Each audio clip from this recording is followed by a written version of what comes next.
So LeBron James, LeBron was in the news earlier today, man, and LeBron kind of basically assessed himself over his career, man. You know, him and Steve Nash, they got their podcast, and LeBron essentially said that he felt like the 2017-2018 season was his best season as a pro, and that was his peak year. And so I felt like that was a fun conversation for me and you to have. I'm curious to know from the people that's watching this show in the chat, which season of LeBron James' career do you feel like was his absolute best? Me and G finna get into it. If y'all did not hear the comments from LeBron, take a listen to what LeBron James had to say on why he felt like 2017, 2018 was his peak year. G, check this out. You let me know what you think. It's my peak. I don't know.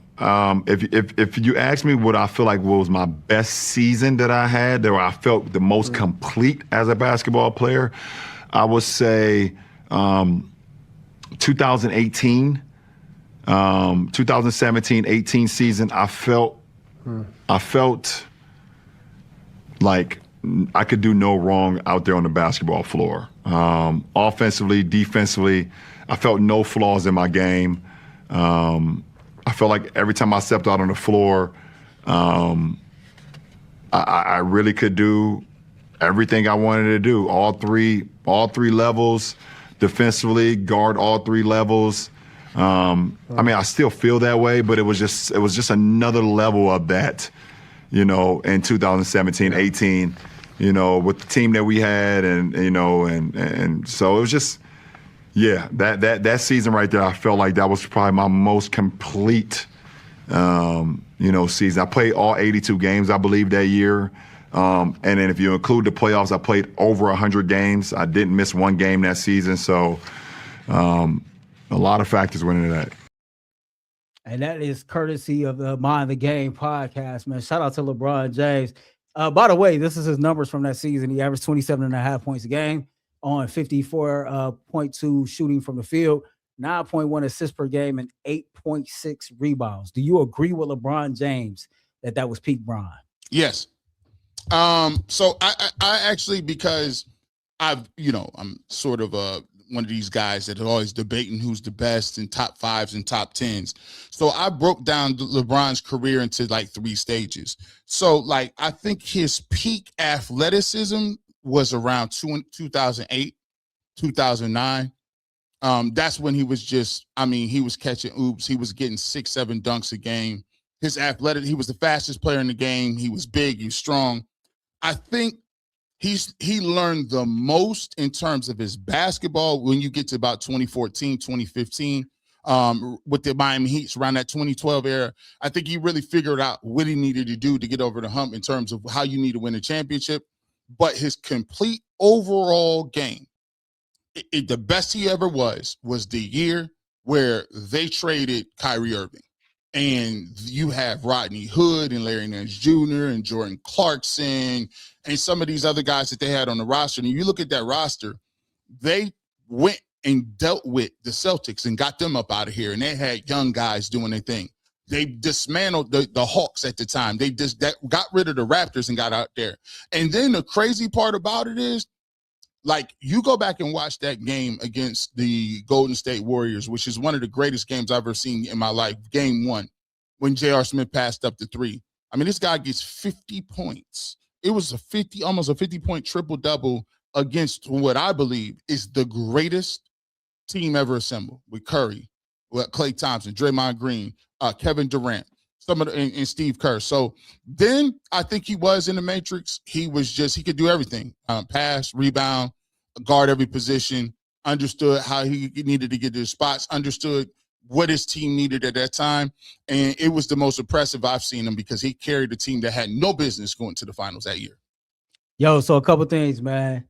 I'm going to come back to this. As Bill said, do you got any Michael Jordan questions? No, I got a Michael Jordan story, and I'm going to actually share this with y'all after we do these super chats.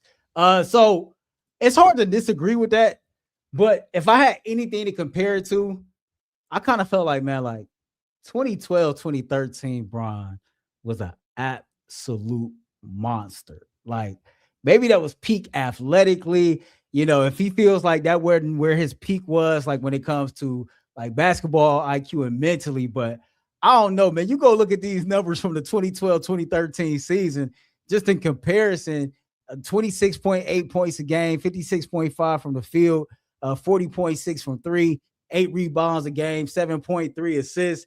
And then we talk a lot today, man, about the eye test, right, G? About like, using our eyes to watch what we see. And I just remember watching like the Heat that season a lot.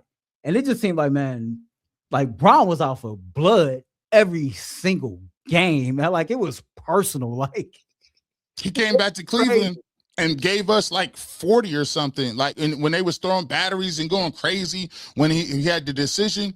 That year, them Heat years that when he was cooking, he remember he turned himself into the villain and it's like, I don't really like doing that. But to me, I just look at the stats, and sometimes if you think they moved the goalpost for Shedeur Sanders, like the way that they move the goalposts and just make it seem like LeBron is regular is the craziest thing in the world to me. And you know what to be crazy about this is, Earl? It'd be people from my own city. It'd be people from Cleveland that some of them they the biggest LeBron detractors, and they witnessed it in person. And I'm just like, wow, bro. Like, how can you dismiss that? Like this dude, the way what him and Kyrie did in 2016, to come back from 3-1 against the Warriors with that was, I mean, come on. That's ridiculous. You talk about the first time around though. Like what he did in Detroit, what was it, 26, 27 straight? Like, and that was crazy, bro. Like even that was crazy, man. It's been a lot about Bron that's been crazy. My friends, man, that be in my group chat, they try to have the Jordan LeBron debate all the time. Like I'm not having that debate until after LeBron retire, right? Right. Because I think honestly, there's a different conversation to be had about, the most accomplished of all times and like actually the greatest player, because everybody want to point to like 6-0 in the finals, and you can point to 6-0 in the finals, but like Jordan is not the only person that's undefeated in final history. You know what I mean? So like, it's just something to think about there. But listen, we got about 5 minutes to go. I want to read through these super chats, and I want to share this story with Ms. Bell because she has spent a lot of bread with us, man, and I truly, truly appreciate it. We'll pick up where we left off. Actually, it's with Ms. Bill. She says they keep talking about us fans. They came for him. We came harder for them. They weren't ready. We stay ready. Let's go. We got time. Put your wrist up. Put them damn wrists up. You know what I'm saying? Shout out to Unc, man, who dropped a super chat on us. Grand Joy 12 says trade the Jags pick back to them for Travis. Hey, you can have your damn pick back. It's a late first round pick anyway. Anyway, here you go. Come on back over this way. Rob Cohn says, love the excitement Sanders has ignited. I'm sorry if I botched that name. It was not on purpose. Rob Cunningham, we appreciate you, man. Marie says, just here to support Earl and G. All those rookies are balling this year. Thanks for supporting nephew Shedeur. Thank you for supporting us, man. We definitely appreciate that. Rob said again, did Barry change the scouting approach, i.e. going to Senior Bowl, pro days, etc.? I don't know, man. That's a good question, because I remember like when he was coming up as a scout, like with the Colts, like whenever the Colts was always on TV, you would hear Andrew Berry's name a lot. I know he was like held in high regards when he was in Philly as well. D. Wood says whoever did the scouting on the rookies in the offseason needs a damn raise. Fanning just needs to change his number. LOL. 44 ain't it. Hey, he had it changed. He changed it to 88. Then he brought it back to the college numbers. Don't let my brother hear that. That's my brother number. That's my brother number.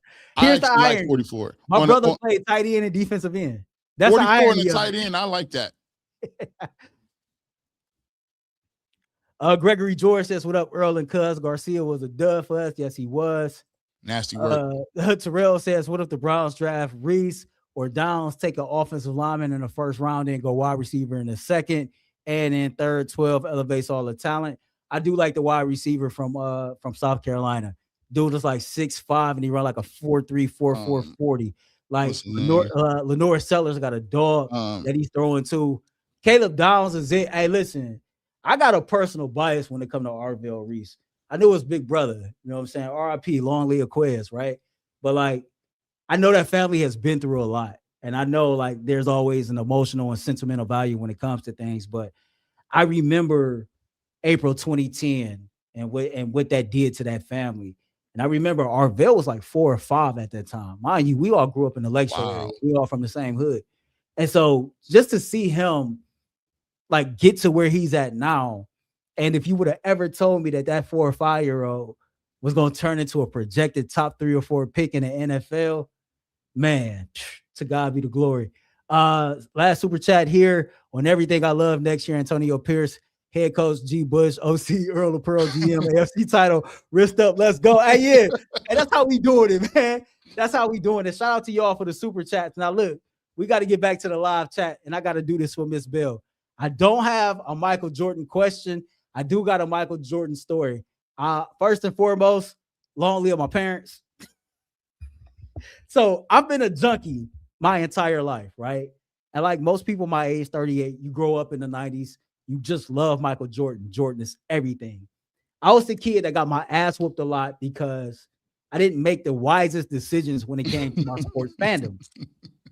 One thing I would do when the plain dealer would get delivered all the time, my parents paid for this. I would just take the sports page out and I would literally throw the entire newspaper in the trash. That's crazy. Like, mind you, I'm a teenager. I'm a kid. I ain't even paying for this. I'm just taking the sports page out. I got what I need. I'm up out of here, right? Throw the page away. And my mother would always warn me, like, Earl, you keep on this, man, I'm on your ass. Keep doing it, I'm on your ass. And I just kept doing it. And my mother laid down the law. My father ain't really do too much whooping. But my mother, like, shit, man, anything she get her hands on all the damn time, right? And I used to always just do this stupid stuff. So it's summertime. I think it's game 2 of the 97 finals. They play in the Utah Jazz. My dad is home. Everybody know my dad was an over-road truck driver. Mm-hmm. My father is at home. He's in the shower. In our dining room, he got all his jewelry laid out. No exaggeration. It's about $3,000-$4,000 in cash laid out. Me and my brother sitting in the living room, and my mother is out getting her hair done. Now, everybody know I grew up in the hood. It's a lot of stuff that go down in the hood, right? You see a lot of people that's high off or whatever type of drug. You see street walkers or whatever the case may be. And some people be so zooted out their mind that they just walk up on your porch sometimes, right, and knock on the door. So this is before cell phones is really a thing. And I hear somebody knock on the door while I'm sitting there. It's like the last minute and a half of the game. And I'm looking for one of those Jordan moments, one of those Jordan shots, right? Right. I'm a kid. I got to see that, right? So the door ring, I just opened up the door because I know my mama is on her way home. I'm not really paying attention to who at the door, none of this, right? And I'm just going to call it a cluck walk in. Everybody know what a cluck is. Cluck walk in my house. I let a cluck in my house, right? So she come in and she just sit right there on my couch. And I just assumed that she knew my mom, that my mother was on my way home.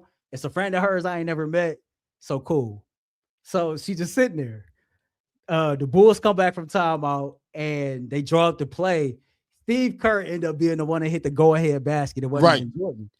So by this time, my mother walks in the house and my mother goes, who is this sitting on my couch? And I look up at my mother. She look at me. She say, Earl, who the is this sitting on my couch? You know, like as a kid, when you know hey, see that? You know you done messed up, right? Yeah. you know you done messed up, right? Fear of God was when you in that moment, man, like I want to be anywhere but here. Because if this woman gets her hands on me, it's a this is wrap. about to be the worst ass whooping I have ever encountered in my entire life, right? So the first thing my mother do is she dart to the bathroom. James, who is this sitting on my couch? My father like, Nisi, what you talking about? What you mean? Set up game. Sitting on my couch. Now I done got my father in trouble, right? Bro. So my father throw a towel on, come running out the bathroom or whatever the case may be, still got soap suds on him. He like, who is you? Why you sitting here in my house? Get the fuck out of my house, right? At that moment, I didn't realize, man, I'd have just let some hot ass stranger in my house. It's all kind of money spread out in there. My father got jewelry just laid out in there. And I come from one of those situations to where like my parents like, when it was good, it was good. When it was bad, but they stuck it out. So I done created this whole situation knowing damn well like my father can't afford to have no situation. Like, listen, right? like, bro, I'm just trying to get this road off me. You know what I'm saying? That's They crazy. get old girl out the house, right? And they make me turn the TV off. And I just remember I took off to my bedroom thinking my father was gonna save me like he always did. He was like, ain't no saving you this time. Because we done told your ass 10 times over. You need to stop letting people in this damn house. Man, my mama beat the hell out of me. You hear me? Dude, I couldn't watch sports for the rest of the year.